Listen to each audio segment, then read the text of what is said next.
सतगुरुदेव की जय। सर्वसंगत से प्रार्थना है, सत्संग प्रारंभ हो रहा है।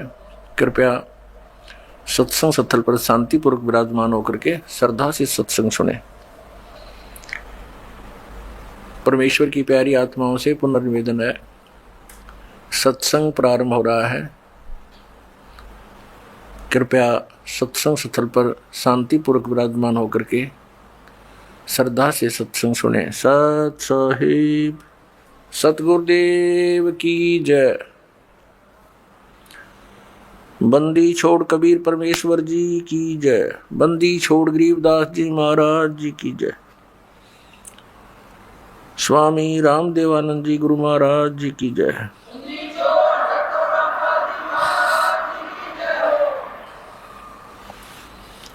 गरीब नमो नमो सतपुरुष को नमस्कार, गुरु की नहीं। सुर नर मुनि जन साधुआ संतों सर्वस्ती नहीं।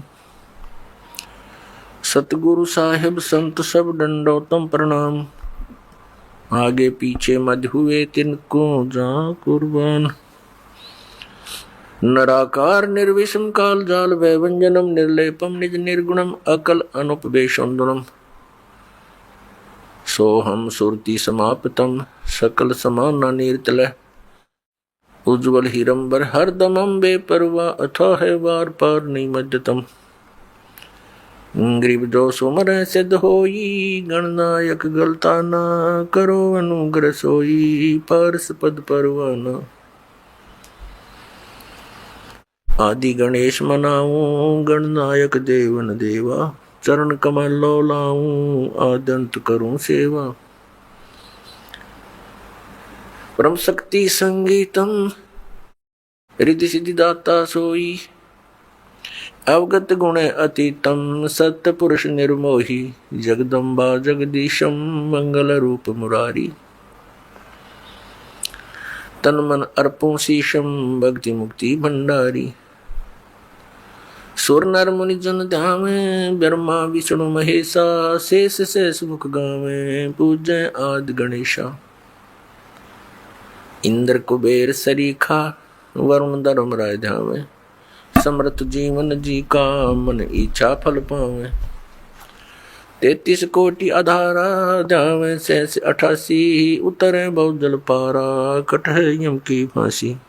33 कोटि आधारा ध्यावे शेष 88।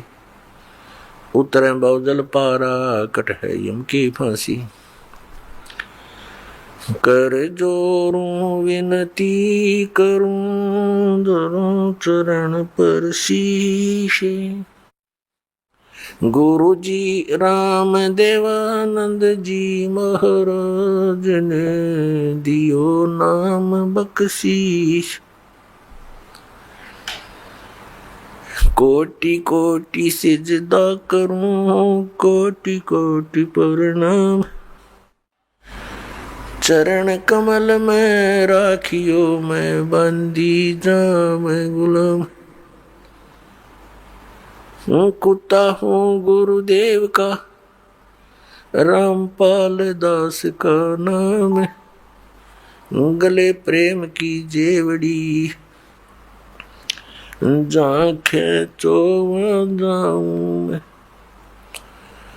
तो करो तो बावड़ू दूर दूर करो तो जाऊं। जो राखो तो ही रहूं जो देवो सुख। जय इब के सतगुरु मिले सब दुख आँखों रोए। चरणों ऊपर शीश धरूं कहूं जो कहनी हो। कबीर गुरु जी मिलेंगे पूछेंगे कुशलात। आद अंत की सब कहूं अपने दिल की बात। गुरु जी तुम ना भूलियो चाहे लाख लोग मिल जाएं। हमसे तुमको बहुत है तुमसे हमको नहीं, तुम्हारे विसारे क्या बने, मैं किसकी शरण में जाऊं, शिव बिरंच मुनि नारद, तिनके हृदय न सुमूं। परम पिता परमात्मा पूर्ण ब्रह्म सर्व सृष्टि रचनहार कबीर देव कबीर परमेश्वर की असीम कृपा से आप जी ये सत्संग सुनने के लिए उपस्थित हुए। पुण्य भाग हैं उन प्राणियों के जिनको मानव शरीर प्राप्त है, उससे भी अधिक पुण्य उन पुण्यात्माओं के हैं जिनको सत्संग सुनने का सुअवसर प्राप्त होता है। परमात्मा कौन है, परमात्मा कैसे हैं, परमात्मा को कैसे पाया जाता है, परमात्मा के पाने के लिए प्रत्येक मानव प्रयत्नशील है। वह परमात्मा कैसा है, उसके अंदर ऐसी क्या विशेषता है जिसकी हम खोज कर रहे हैं। परमात्मा के अंदर ऐसी क्या विशेषता है, क्या खासियत है जिसको खोजने के लिए हमने बहुत सारे तरीके भी अपनाए हैं। अधिकतर व्यक्ति तो सांसारिक सुविधाओं को बटोरने में ही सारा जीवन लगे रहते हैं, उन्हीं को उत्तम मानकर चिपके हैं। और कुछ एक पुण्यात्माओं ने राज तक को त्याग दिया। राजा को सर्व भौतिक सुविधाएं उपलब्ध होती हैं और उसने वो सब त्याग दी और फिर परमात्मा के पाने के लिए कठिन प्रयत्न किए, परिश्रम किए, साधनाएं की, रूखा सूखा भोजन खा करके परमात्मा के पाने के लिए वो प्रयत्नशील रहे। एक समय एक सिमली नाम की लड़की थी और वो किसी गुरु से उपदेशी थी, आस्था भगवान में गणी थी। और प्रारंभ से ही ये ऐसा रहा है कि जगत और भगत का आपस में मतभेद बना रहा और जिस कारण से भक्तों को बहुत कठिन यातनाएं सहन करनी पड़ी। संसार की रीतियां, सांसारिक जो परंपराएं हैं वो यहाँ इस काल के जाल में रहने के लिए व्यवस्थित है, एक व्यवस्था है। और जो लोग परमात्मा से परिचित नहीं है वो इसी में, इन्हीं में व्यवस्थित है। उस लड़की की बहुत आस्था थी। नगर के बाहर एक साधु का आश्रम था। वो लड़की उस महात्मा को आहार करा के आती थी, उनकी सेवा भी करती थी और शाम के समय अपने घर आ जाती थी। कुल के लोगों ने, परिजनों ने बहुत कुछ प्रतिबंध लगाए लेकिन लड़की नहीं मानी। उस सिमली का एक भाई था,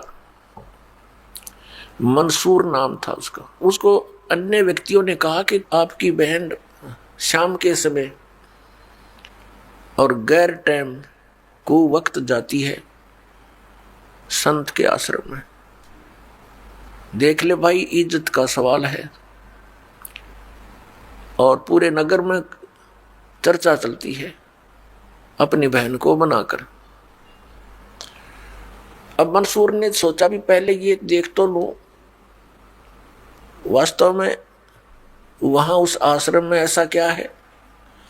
इस दृष्टिकोण से जब उसकी बहन शाम के समय प्रतिदिन जाती थी साधु का भोजन लेकर, जिस दिन घरवाले भोजन नहीं देते थे तो वैसे जाती थी, उनकी सेवा कराती थी, कोई कपड़े धोआती थी, कुछ देर उनकी चरण दबा देती थी। अब मंसूर ने, भाई ने सोचा कि सीधा संत से बोलना अच्छा नहीं होता। साधु संत बड़े सहनशील होते हैं और सिद्धि युक्त होते हैं। अपराध के विषय में कुछ उठपटांग कहना हानिकारक हो सकता है। उसने क्या किया कि आश्रम के बाहर खड़ा हो गया और जैसी भी कच्ची पक्की कोई द्वार थी उसके अंदर कोई सुराख था। उस सुराख से वो देखने लगा, छोटा सा आश्रम था, कुछ 100 गज का होगा, गणित 150 गज का, और उसमें एक झोंपड़ी डली हुई थी। संत जी बाहर बैठे थे, गर्मियों के दिन थे, चंद्रमा की रोशनी थी। तो उसने देखा कि लड़की ने जाके भोजन कराया महात्मा को, फिर बर्तन साफ किए, 1-2 कपड़ा धोआ, फिर महाराज जी के चरणों को दबाने लगी, सेवा करने लगी। तो क्या हुआ कि ऐसे उस महात्मा ने हाथ किया, आकाश से एक अमृत का प्याला आया। संत ने पिया, आधा उस बेटी को दिया। संत ने कहा कि बेटी, इसमें से थोड़ा सा, एक नालायक व्यक्ति खड़ा है, उसके भी मार दे एक छींट, इस सुराख के अंदर से जा और उसके भी लगा दे, थोड़ी सी कल्याण हो जा। एक नालायक व्यक्ति खड़ा है। अब उसने जाकर के, लड़की ने आदेश पालन करना था, उस सुराख में से ऐसे कर दिया। उसने देखा कौन है, कैसे, तो उसके भी जीभ पर वो थोड़ा सा अमृत की छींट लगी। एकदम उसके हृदय में एक विशेष प्रेरणा हुई कि मैं बहुत पापी हूं, मैं नीच हूं, और ऐसे पाक साफ महापुरुष के विषय में मेरे मन में दोष आया। रोता हुआ आश्रम के अंदर प्रवेश हुआ और कहा, महाराज, मुझ पापी का भी उद्धार हो सकता है। मैंने आपके बारे में बहुत गलत सोचा। उस संत ने कहा, बेटा, जब तक बोध नहीं होता, ज्ञान नहीं होता, तब तक प्राणी के ऐसे अपराध अक्षमा करने योग्य होते हैं। और बेटा, कोई जानबूझ कर करोगे, दीक्षा उपदेश लेने के बाद आपके मन में ऐसा संत के, गुरु के प्रति दोष आता है, तो फिर आप पाप के भागी भारी बन जाओगे। काफी देर सत्संग सुनाया। प्रतिदिन वो भक्त अपनी बहन के साथ दिल्ली आने लग गया। खूब सत्संग सुना, दोनों बहन भाई मिलकर सेवा करते थे। फिर क्या हुआ कि उसके हृदय में एक ऐसी प्रेरणा हुई, अनल हक। उस संत ने उसको एक मंत्र दे दिया, अनल हक, कि इसका जाप किया कर। अपने आत्माओं, पिछले पुण्यकर्मी प्राणी ही परमात्मा की खोज में लगते हैं। उनको ही इतना शीघ्र इन बातों का असर होता है, संत के वचनों का। तो महान पुण्यात्माओं में से एक था मंसूर, और संत की कृपा से उसके पिछले पुण्य स्टार्ट हो जाते हैं, उदय हो जाते हैं, और वो प्रेरित होकर के वो भक्ति प्रारंभ कर देता है। जैसे एक फॉर एग्जाम्पल,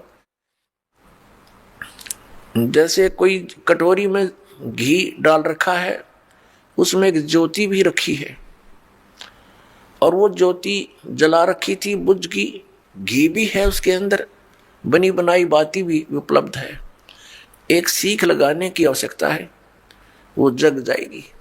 तो जितने भी पुण्यकर्मी प्राणी हैं, जो भी साधु संत महापुरुषों के प्रवचन सुनते हैं, किसी भी संत के, चाहे उसने भक्ति मार्ग का कति ज्ञान नहीं, लेकिन भगवान की महिमा तो वो भी सुना ही देते हैं। तो उससे क्या होता है कि वह ज्योत जग जाती है। अब वह ज्योत तक जगगी, जब तक पूर्व जन्म का उसके अंदर घी है, यानी पुण्य है, तो जगेगी, प्रेरणा बनी रहेगी भगवान के पाने की। यदि आगे उसमें विधि, घी उसके पास नहीं है डालने के लिए, तो वो ज्योति भी जल जाएगी और घी भी समाप्त हो जाएगा, और सारा कटोरा व कटोरी काली हो जाएगी। तो पुण्यात्मा, उस अनल हक मंत्र के गुरु जी ने दे दिया, जो मंत्र देना था उसको। अनल हक का अर्थ होता है अहम ब्रह्मास्मि, मैं ही ब्रह्म हूं, मैं ही परमात्मा हूं, अनल हक। हालांकि ये कोई मंत्र वंत्र नहीं था, लेकिन उस मंसूर के अंदर वो पूर्व जन्म का घी और ज्योति रह रही थी, वह जगेगी। अब उस मंत्र से भविष्य में तो कोई लाभ उसको होना नहीं था, क्योंकि वो चार्जर ठीक नहीं था।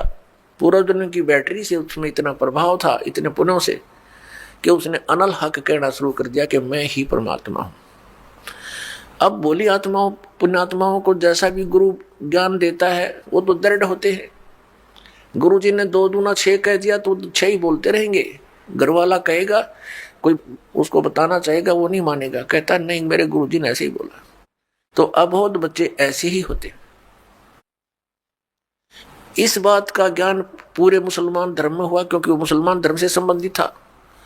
और मुसलमान धर्म ये मानता है कि जीव ब्रह्म नहीं हो सकता। वैसे तो जीव ब्रह्म हो ही नहीं सकता, ये तो अंडरस्टूड है। जीव तो ब्रह्म है ही नहीं, ब्रह्म अलग है, जीव अलग है। ब्रह्म मीन भगवान, जो जीव का भी उत्पत्ति करता है।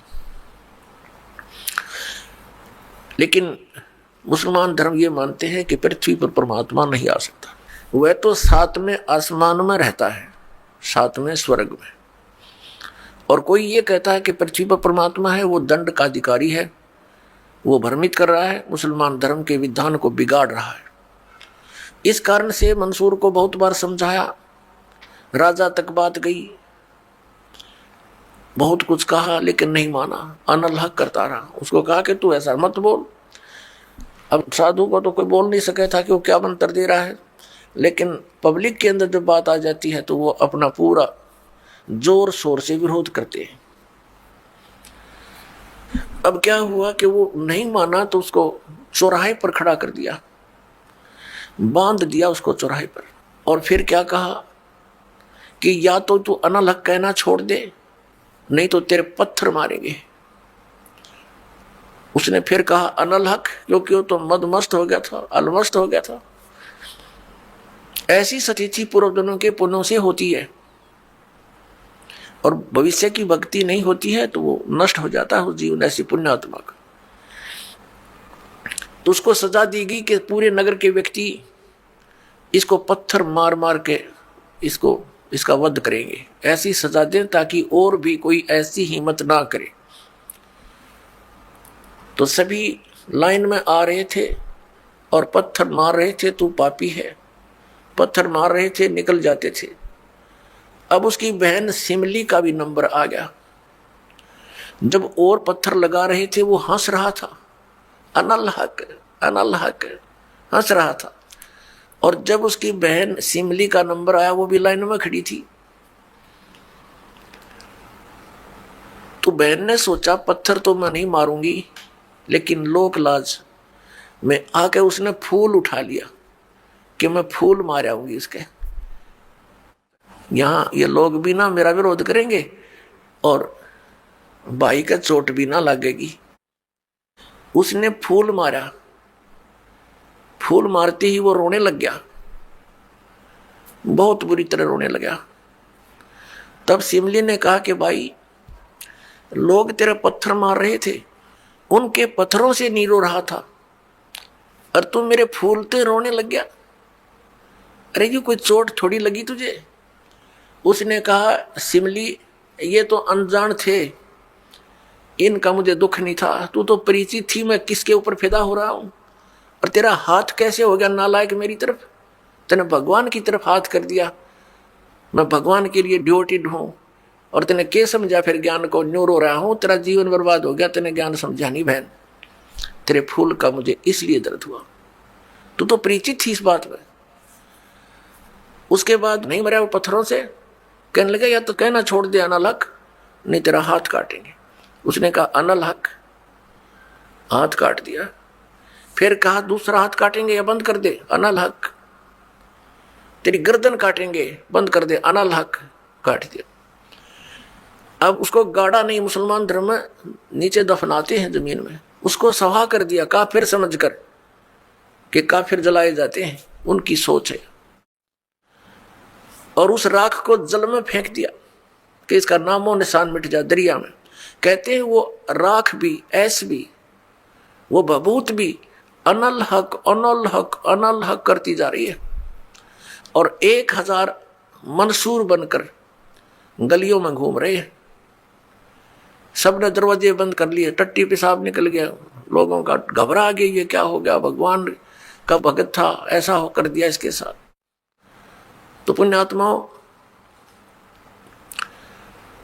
अब ये ज्ञान है, तत्व ज्ञान है, इसको बहुत गहराई से समझना है, इससे कई कंसेप्ट क्लियर होंगे। अब प्रसंग तो चला है कि जिस परमात्मा के पाने के लिए और जिस लोक में जाने के लिए महापुरुषों ने ऐसी कुर्बानियां दी, तो कैसा है वो भगवान, कैसा होगा वो देश, ये अंडरस्टूड है। दूसरी बात ये है इसके अंदर कि कोई ये सोचे कि अनल हक मंत्र से उसमें यह शक्ति आ गई थी, नहीं।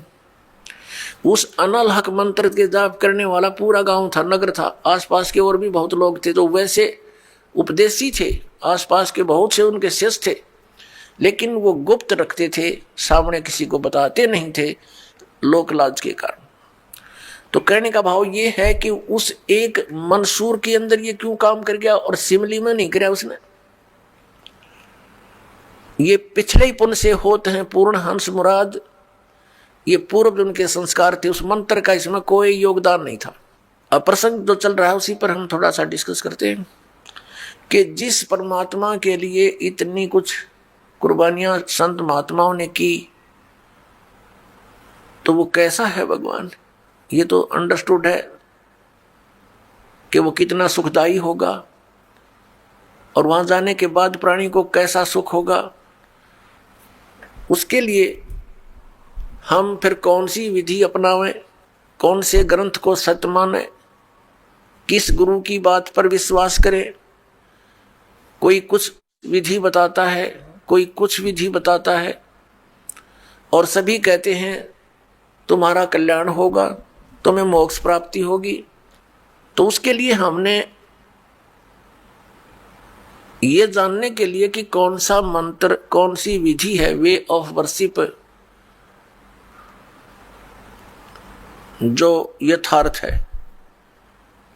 अब जो भी संत कोई मंत्र देता है तो उसके उपासक उसको यही मान लेते हैं कि यही सही है। दूसरा बताता है नहीं, ये मंत्र ठीक नहीं, ये विधि ठीक नहीं। तीसरा कहता नहीं, ये हमारे गुरुजी ने ऐसे बताया है, ये सही है। इसका निर्णय कैसे हो? जैसे किसी अपराध के ऊपर कुछ अधिवक्ता, एडवोकेट आपस में डिस्कस करते हैं। एक कहता है इस अपराध के ऊपर ये धारा लगेगी, दूसरा कहता नहीं, इसकी ये धारा बनती है, इसका ऑफेंस इस धारा के अंतर्गत है। तीसरा कहता नहीं, इसके ऊपर ये अन्य धारा लगेगी। तो उन तीनों का फैसला कहाँ होगा कि कौन सी धारा के अंतर्गत ये ऑफेंस है? वो संविधान के अंदर देखा जाएगा, और संविधान के अंदर जो लिखा है वो फाइनल है। वो धारा उसी के अंतर्गत वो ऑफेंस है, तो उसके ऊपर वही धारा होगी, और उसी के आधार पर उस पर कार्रवाई कोर्ट में होगी। वो सही है। ठीक इसी प्रकार हमारे पवित्र जो शास्त्र हैं, सदग्रंथ हैं, ये सभी शास्त्र हैं जैसे पवित्र पांचों वेद। चार वेद तो ये वेल नोन है, ऋग्वेद, सामवेद, यजुर्वेद, अथर्ववेद। एक पांचवा वेद है, वो स्वयं परमेश्वर के द्वारा अपने मुख कमल से बोला जाता है। प्रत्येक युग में परमात्मा अपने उस तीसरे मुक्ति धाम से यानी सतलोक से चलकर आते हैं और अपने मुख कमल से उस यथार्थ ज्ञान पांचवें वेद को बोलते हैं। वो लिपिबद्ध कर लिया जाता है, वो पांचवा वेद होता है। वो कबीर वाणी है, वो परमेश्वर के मुख कमल से निकली सच्चिदानंद घन ब्रह्म की वाणी है। गीता जी अध्याय नंबर 4 के श्लोक नंबर 32 में गीता ज्ञानदाता कहता है कि अर्जुन, जो विधि साधनाएं आपने गीता अध्याय नंबर 25 के श्लोक 31 तक सुनी, कोई कैसी साधना करता है, कोई हठ योग करता है, कोई स्वाध्याय ही करता रहता है, कोई अन्य देवताओं की पूजा करता है, कोई कठिन घोर तप करता है, कोई अहिंसावादी है जैसे मुख पर पट्टी बांध कर नंगे पैरों घूमना, कोई केवल योग अभ्यास हठ योग करके समाधिस्थ होने की चेष्टा करता है, कोई प्राण अपान की क्रियाएं करता रहता है, कोई श्वासों को बाहर निकलते अंदर जाते देखता रहता है। इस प्रकार से सभी साधक अपनी अपनी साधनाओं को वो पाप नाश करने वाली जानते हैं, मोक्षदायक मानते हैं। यदि वो इनको गलत मान ले तो इनको छोड़ दे, क्योंकि भिन्न भिन्न साधनाएं और सभी कर रहे हैं, पाना एक परमात्मा को, तो ऐसा कभी नहीं हो सकता। उस परमात्मा के पाने की एक ही विधि है जो हमारे सदग्रंथों में विद्यमान है। तो उसके बाद बताया है कि ये सभी इस प्रकार के यज्ञ यानी धार्मिक अनुष्ठानों की जानकारी विस्तार के साथ, ये चौथे अध्याय के 32वें श्लोक में श्रीमद् भगवत गीता जी में लिखा है कि इस प्रकार के धार्मिक यज्ञों की जानकारी, यज्ञ माने धार्मिक अनुष्ठानों की जानकारी सच्चिदानंद घन ब्रह्म यानी ब्रह्मणे मुखे सच्चिदानंद ब्रह्म की वाणी में विस्तार के साथ कही गई है। और उसको जानने के उपरांत फिर तू सभी कर्म बंधन से मुक्त हो जाएगा। चौथे अध्याय के 34वें श्लोक में कहा कि वो तत्व ज्ञान जो परमात्मा ने अपने मुख कमल से बोला है वो तत्व ज्ञान है। उस तत्व ज्ञान को तू तत्वदर्शी संतों के पास जाकर समझ। वो तत्वदर्शी संत तुझे उस परमात्म तत्व का ज्ञान कराएंगे। इसे एक तो इसे हो गया कि गीता ज्ञानदाता कंप्लीट नॉलेज, स्पिरिचुअल नॉलेज नहीं रखता। उसने ऑप्शन छोड़ दिया कि वो यथार्थ ज्ञान उस परमात्म तत्व का 18वें अध्याय के 62वें श्लोक में गीता ज्ञानदाता जिस अन्य परमात्मा की शरण में जाने को कह रहा है, उसकी जानकारी कहते उस तत्वदर्शी संतों के पास जाकर समझ, वो बतावेंगे। गीता ज्ञानदाता नहीं जानता। तो वहां क्या बताया है कि वो सच्चिदानंद घन ब्रह्म की वाणी वो सूक्ष्म वेद है। यहां गीता अनुवादकर्ताओं ने चौथे अध्याय के 32वें श्लोक में अनर्थ कर दिया।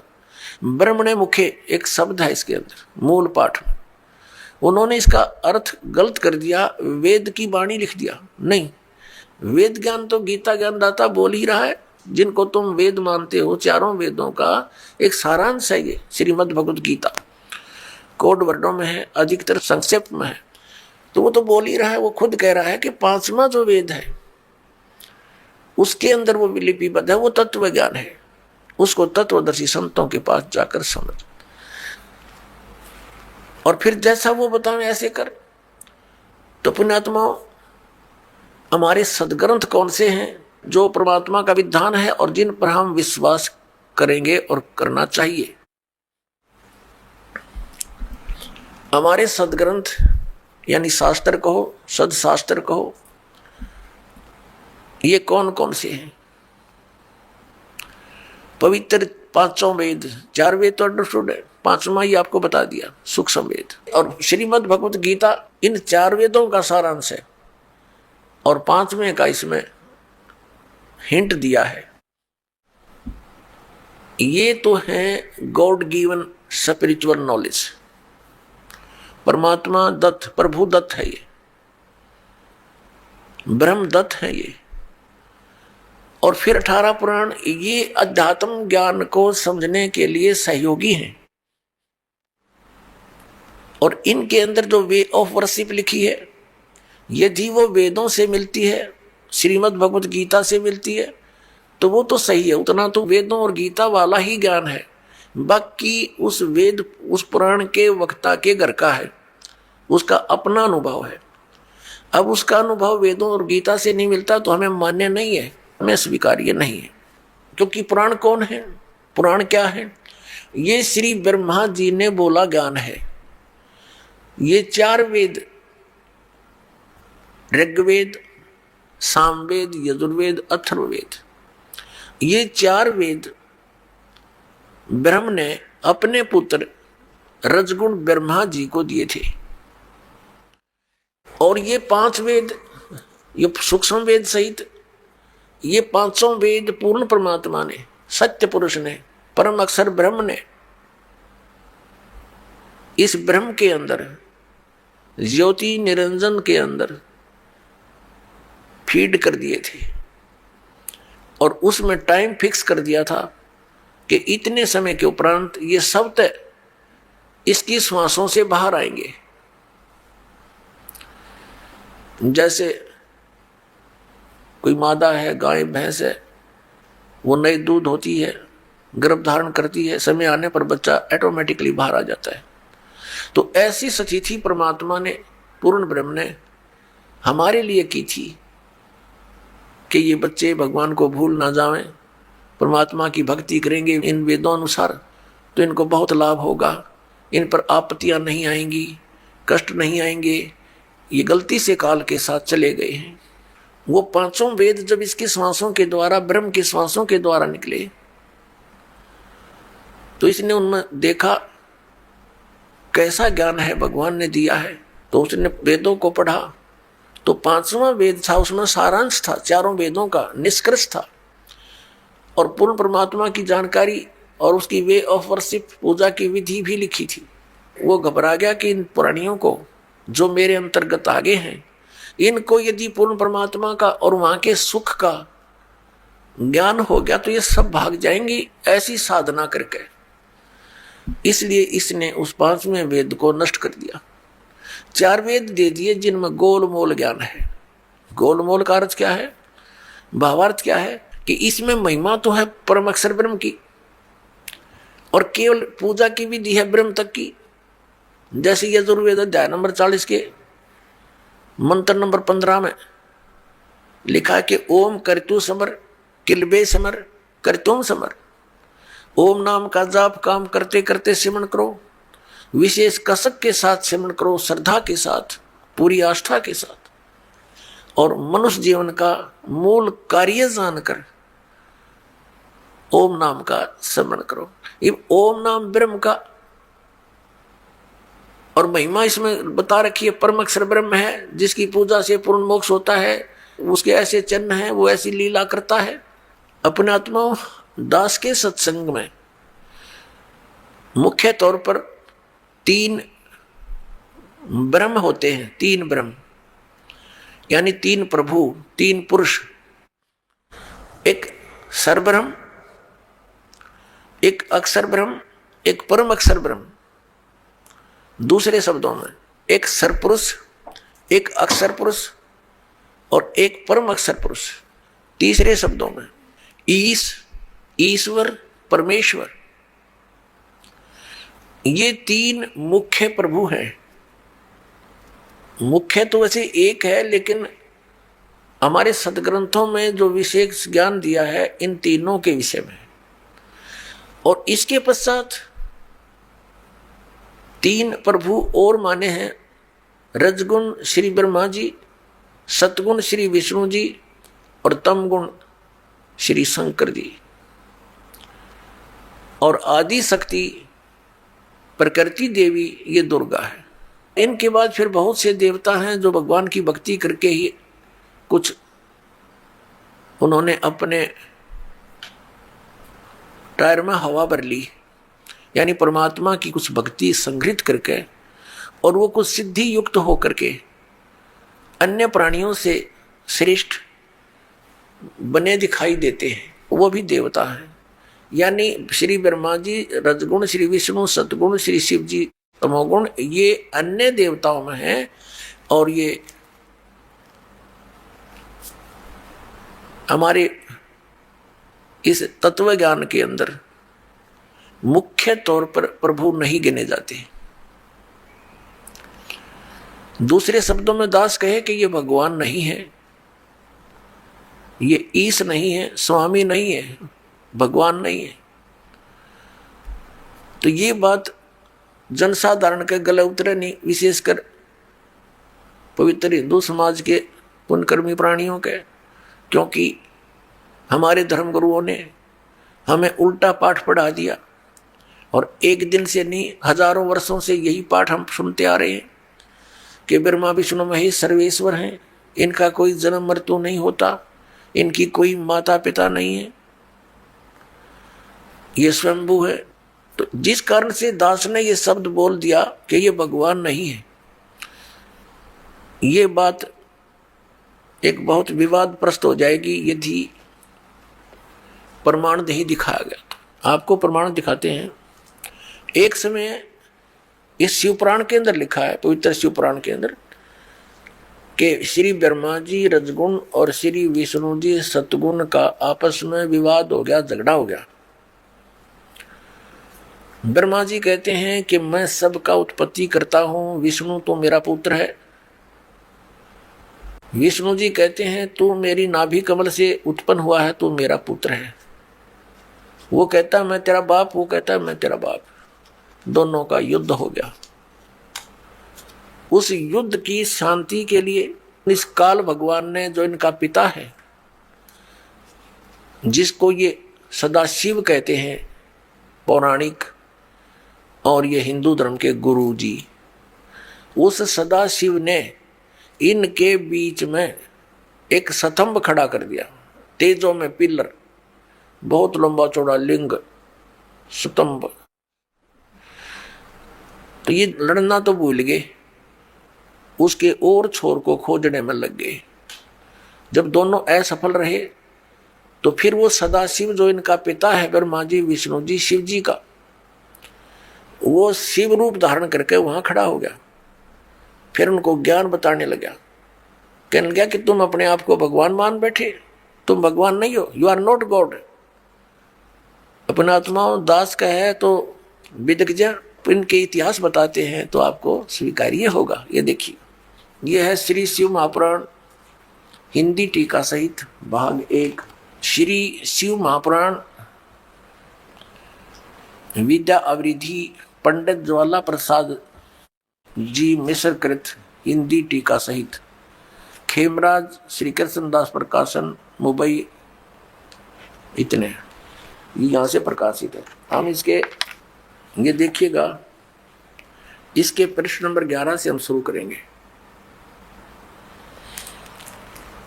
ये है विद्वेश्वर संहिता भाग 1 छठा अध्याय।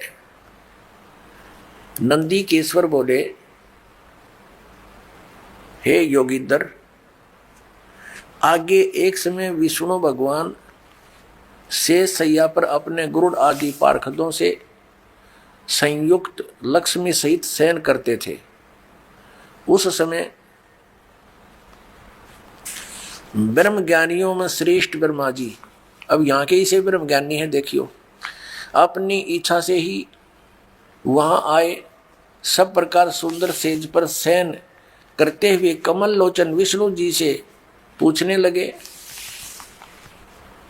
तुम कौन हो जो मुझे देखकर अभिमानी पुरुष के समान शयन करते हो? हे वत्स, हे बेटा। ब्रह्मा जी कह रहे हैं विष्णु जी को, हे वत्स, हे बेटा, उठो, देखो मैं तुम्हारा स्वामी आया हूं, तेरा मालिक आया हूं। आए हुए गुरु को देखकर जो अभिमान करता है, उस द्रोही मूड का प्रायश्चित होना उचित है। यह सुनकर विष्णु जी के अंतर में तो क्रोध हुआ, अंदर तो बड़ा गुस्सा आया, पर ऊपर तो शांत बने रहे, परंतु बाहर से शांत रहे और बोले, हे वत्स, हे बेटा, तुम्हारा मंगल हो, बैठो, इस आसन पर विराजमान हो। अब विष्णु जी कहे, उसने ब्रह्मा जी को कहा, जा बेटा बैठ जा। इस समय तुम्हारा नेत्र कुटिल और मुख वक्र यानी टेढ़ा क्यों हो रहा? गुस्से में हो रहा था ब्रह्मा जी। ब्रह्मा जी बोले, हे वत्स, हे बेटा विष्णु, तुमको समय के प्रभाव से अभिमान है। हे पुत्र, मैं तुम्हारा रक्षक और जगत का पिता मैं हूं। विष्णु जी बोले, यह तो सब जगत मुझ में सतीत है, तुम चोर के समान किस प्रकार अपना कहते हो? तुम मेरी नाभि कमल से उत्पन्न हुए हो, इससे मेरे पुत्र हो, मुझे पुत्र कहना सर्वथा व्यर्थ है।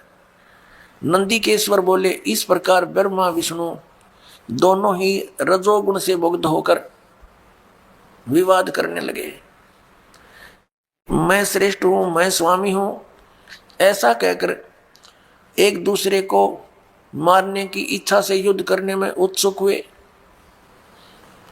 अब देखो संपूर्ण देवता विमान में बैठकर वो तो लठ बजाना तैयार हो रहे हैं, और हमारे देवता फिर क्या क्रिया करते हैं। तब संपूर्ण देवता विमानों में बैठकर उस महा अद्भुत युद्ध को देखने चले आए और आकाश में उनके ऊपर फूल बरसाने लगे। वारे देवताओं, बताइए देवताओं के काम है, दो भाई लड़ भी रहे हैं किसी कारण से, भले पुरुषों का काम हुआ उनका बीच बचाड़ा करके छुटवावे, उनसे युद्ध बंद करवावे, और ये देवता फूल बरसावे। कहा मरो कटके, देखो कौन सा तगड़ा है।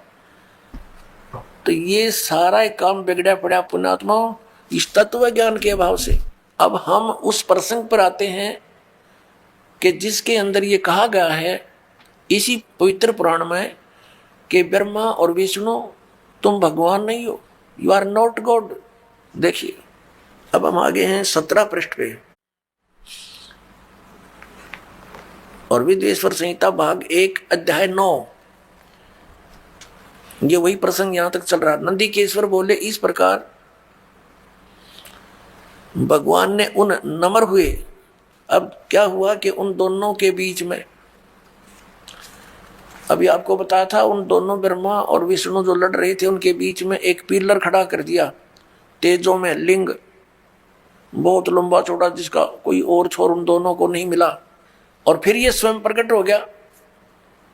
कौन? इनका पिता, ये सदाशिव बोलते हैं इसको, ये काल ब्रह्म जिसने गीता का ज्ञान दिया।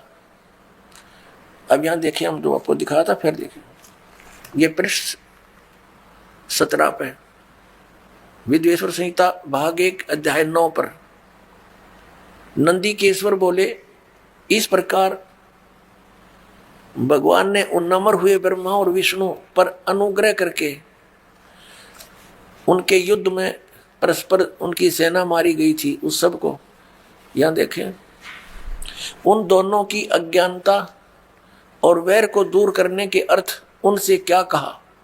भगवान काल भगवान ने, सदाशिव ने क्या कहा कि मेरे सकल और निष्कल यानी साकार और निराकार में भेद से 2 रूप हैं, परंतु और ईश्वर नहीं है, मेरे अतिरिक्त कोई प्रभु नहीं है।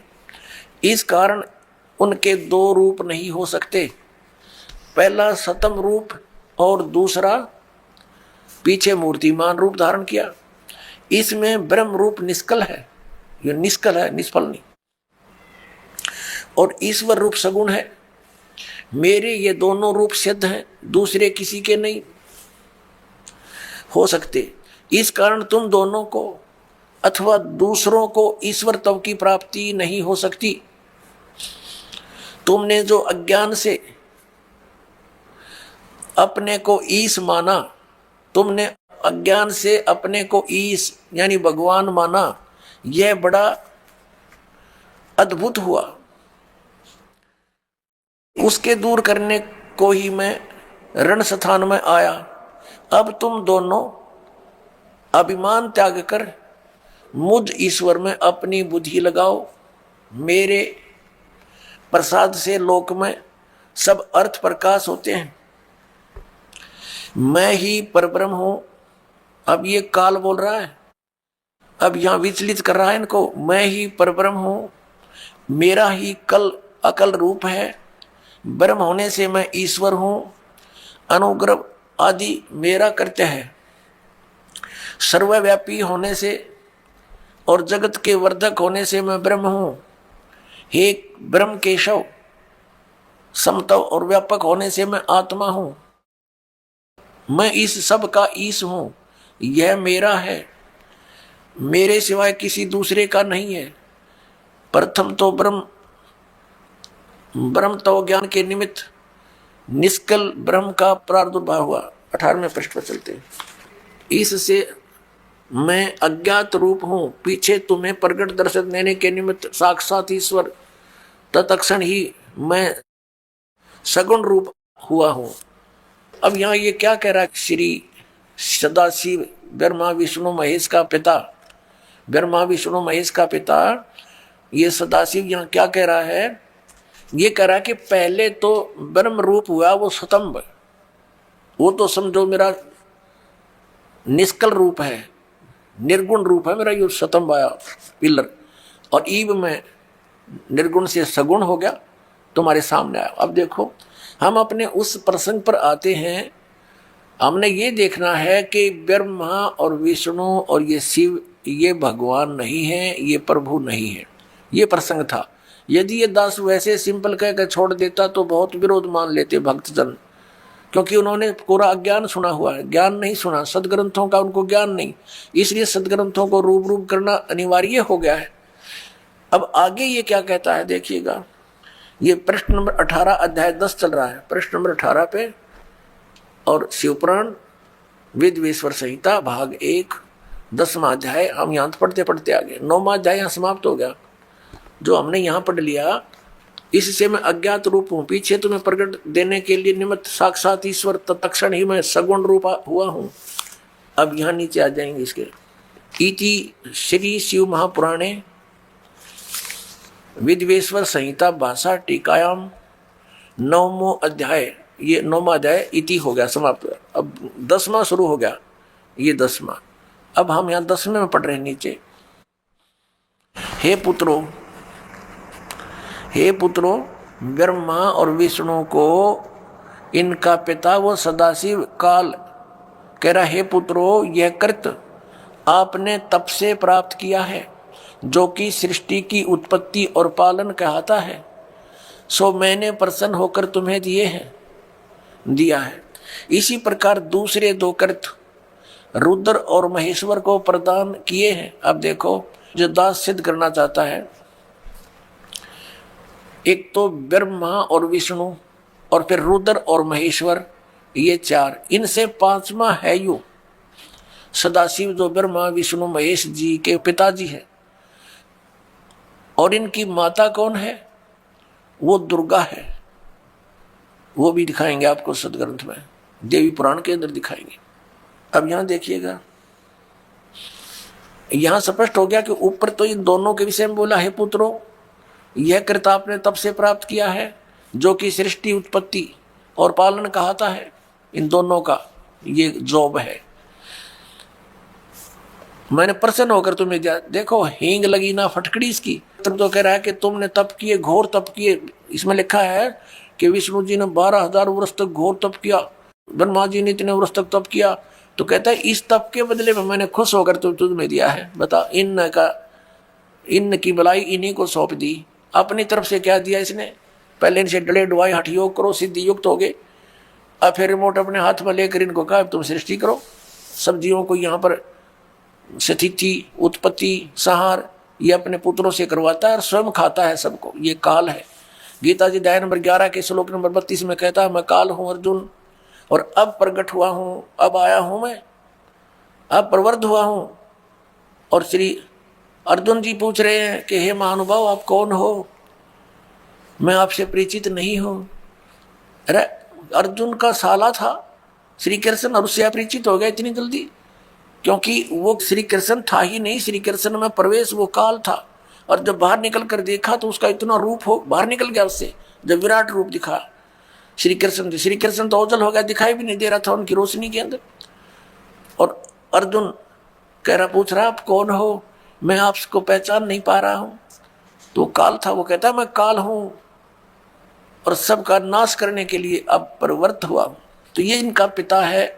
और वो क्या कह रहा है कि ब्रह्मा और विष्णु तुम्हें दो जो कृत जॉब दिए हैं, तुम्हारे को दो विभाग दे दिए। एक तो उत्पत्ति विभाग, रजोगुण विभाग से उत्पत्ति होती है, ब्रह्मा जी को रजोगुण युक्त कर दिया और विष्णु जी को सतोगुण युक्त कर दिया, और तीसरे अपने पुत्र को तमोगुण युक्त कर दिया, अपना स्वरूप बना लिया। कहते सदाशिव कहता है जब ये खड़ा है कि मैं इन्हीं के रूप, ये मेरे ही स्वरूप में है। और ये कैसे छल करता है, जब किसी को विष्णु रूप में दर्शन देता है तो उसमें अपना विष्णु रूप धारण कर लेता है और उसी विष्णु रूप में संबोधन करता है। तो उस कारण से विष्णु पुराण बन गई। और जिसमें इस शिव रूप में धारण करके किसी को ज्ञान दिया है तो उसके आधार से शिव पुराण की रचना होगी। ये है वो काल जो कहता मैं कभी अपने ओरिजिनल रूप में किसी के समक्ष नहीं होता, मेरे कर्म और जन्म अलौकिक हैं। गीता जी के अध्याय नंबर 4 के 5 और 9 में इसने स्पष्ट किया है। और साथ में कहा है कि जब धर्म की ग्लानि होती है, मैं अपने अंश, अपने आत्मा, अपने अंश अवतारों का सृजन करता हूं, उनको यहां प्रकट करता हूं, भेजता हूं, उत्पन्न करता हूं, जैसे श्री राम, श्री कृष्ण आदि। आप देखिएगा नीचे, अब ये दास दोष सिद्ध करना चाहता है कि दो तो ये ब्रह्मा और विष्णु हो गए, इस प्रकार दूसरे दो कृत रुद्र और महेश्वर को प्रदान किए हैं। दो ऐसे 4 हो गए ना, एक रुद्र एक महेश्वर, और 5वां यू बोलने लग रहा। अब आगे हम चलते हैं, ये प्रमाणित करते हैं। ये देखिएगा यहां पर, ये प्रश्न नंबर 19 है और ये विद्वेश्वर संहिता भाग 1 अध्याय 10 चल रहा है। यहां से हम लेंगे। हे सौम्य, मेरे अज्ञान से विमुख होने से तुम्हें अज्ञानता आ गई। विष्णु और ब्रह्मा जी को कह रहे हैं, मेरा ज्ञान होने से ऐसा नहीं होता। ज्ञान और रूप महेश के तुल्य हो जाते हैं। इस कारण इस ज्ञान की सिद्धि के निमित्त ओंकार नामक मंत्र जप करो। अभिमान दूर करने वाला, यह अभिमान दूर करने वाला है। सोई निज मंत्र उपदेश करते हैं। यह ओंकार मेरे मुख से उत्पन्न होने से मेरे ही रूप का बोधक है, यानी ब्रह्म का, और महामंगल करने वाला है। यह वाचक है, मैं वाच्य हूं। यह मंत्र मेरा आत्मा है कि उसके स्मरण से मेरा स्मरण होता है। उत्तर की ओर मुख से आकार का, इसका बहुत वर्णन दे रखा है। पश्चिम के मुख से उकार का, दक्षिण के मुख से मकार का, पूर्व के मुख से बिंदु का, और मध्य के मुख से नाद उत्पन्न हुआ है। इस प्रकार 5 प्रकार से यह निर्गत हुआ। सब एक होकर ओम ऐसा एक अक्षर हो जाता है। ओम ऐसा एक अक्षर हो जाता है। अब हम इससे इतना ही लेंगे। इस पवित्र पुराण ने हमारा बहुत सा काम हल्का कर दिया इस दास का। एक तो ये सिद्ध कर दिया कि ब्रह्मा और विष्णु और शिव और रुद्र, महेश्वर जिसको कहते हैं, ये भगवान नहीं है, ये ईश नहीं है। इसलिए दास कहता है कि 3 मुख्य रूप में दास के प्रवचनों में ये ब्रह्म समझो। एक सरब्रह्म, एक अक्षर ब्रह्म, और तीसरा परम अक्षर ब्रह्म।